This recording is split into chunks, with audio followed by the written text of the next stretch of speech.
برادر بودن را هر گونه معنی داد می کنند. حکیمی را گفتند که برادرت را چگونه می شناسی؟ گفت غمی مرا بر خود می گیرد.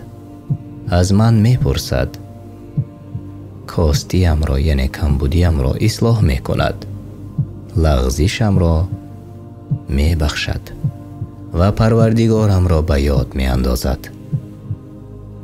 گفتندش چگونه مکافاتش می دهی؟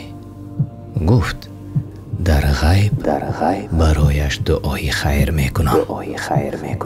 حسن بصری گفته است با دوستانت دوستی پیوسته داشته باشد، زیرا دوستی با وفا چراغ درخشان است، شاید که نورش را در نیابی مگر آنگاه که زندگی بر تو تاریک گردد.